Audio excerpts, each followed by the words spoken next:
Hey everybody, today we're going to be diving deep into the realities of living in a 55 plus community. You've probably seen the movies and the brochures that portray these communities as perfect happy places where everybody is beautiful, healthy, and life is one big party. But the truth is there's more to the story, and unless you can handle these 10 things I'm about to share with you, living in a 55 plus community could be a complete nightmare. So let's get started.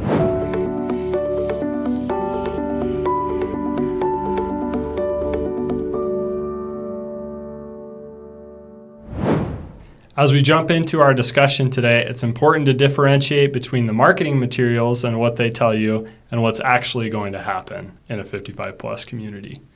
Many people think moving to a 55 plus community is the key to happiness in retirement.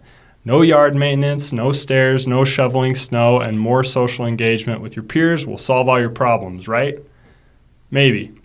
But from my experience of helping many people downsize and move to these communities, one thing's for certain: if you're not happy now, a move won't magically change that.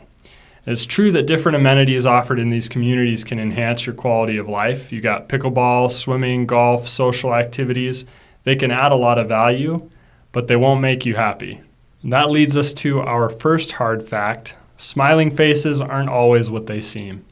Communities often showcase a picture-perfect life where everyone gets along and enjoys one another's company, and that can totally be true.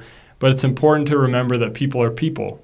In fact, many seniors report that living in a 55 plus community can feel a little like high school with its different cliques and drama, which can leave people feeling left out of a community that they thought they would thrive in.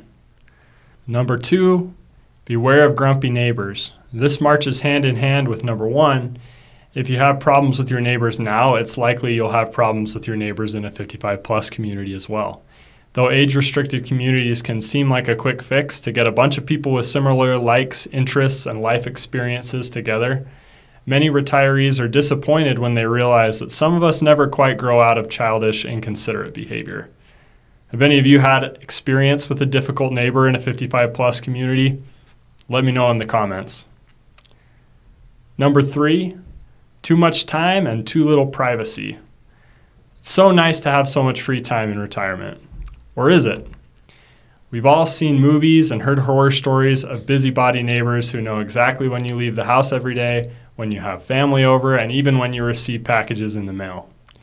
This unfortunate situation can be amplified in a 55-plus community where you're living with people who have a lot of time on their hands. Number 4, HOA payments. With many retirees living on a fixed income, HOA fees can be a huge burden, especially as they increase, and your fixed income, of course, does not increase. It's crucial that you understand the financial health of the 55-plus community before you buy.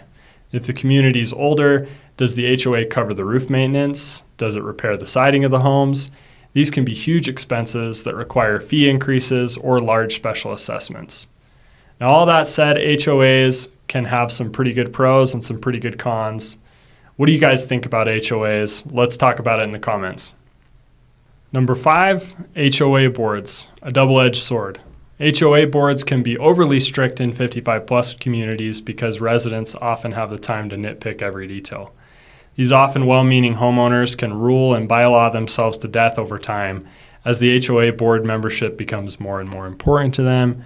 They enjoy the power and authority that comes from being on the board, and they use that power and authority with, a little bit more boundlessness than maybe they should.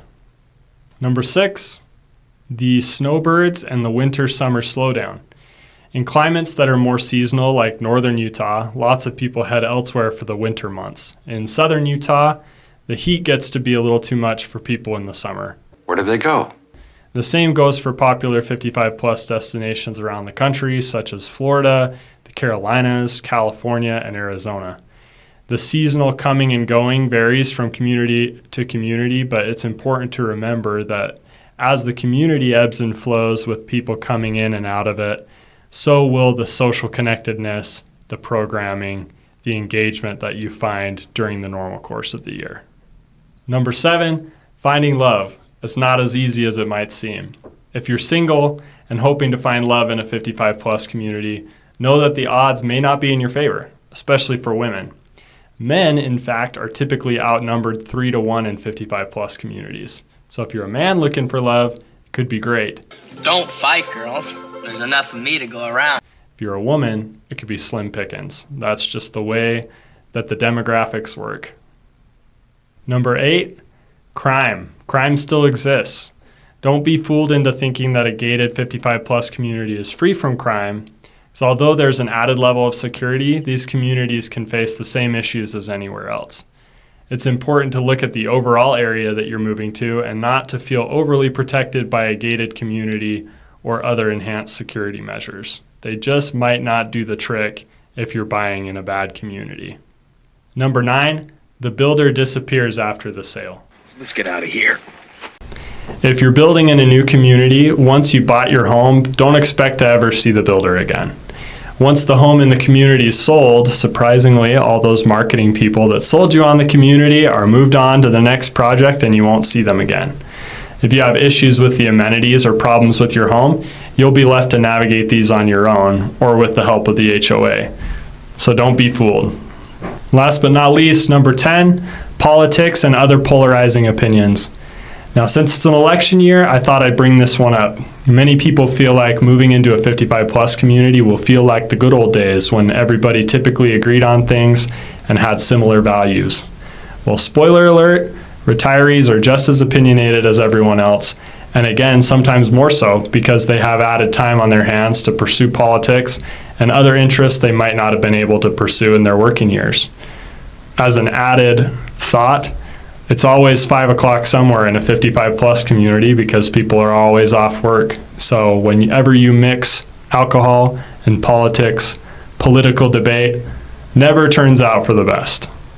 Now that we've gone over all these things, it's important to consider, is a 55 plus right for you? Could it be right for you? They can be a great option for some people, but they're definitely not perfect. There are alternatives that might better suit your lifestyle, like non-age restricted communities that have more laid back vibes and fewer rules. But if you're considering moving and want to discuss your downsizing options, schedule a consultation with me today. Links in the comments. I'd love to help you navigate the best path for your future. Now, if you found this video helpful, please give it a thumbs up. Subscribe for more content about 55 plus and retirement communities. Don't forget to hit the notification bell so you never miss an update from our channel, and we will see you in the next video.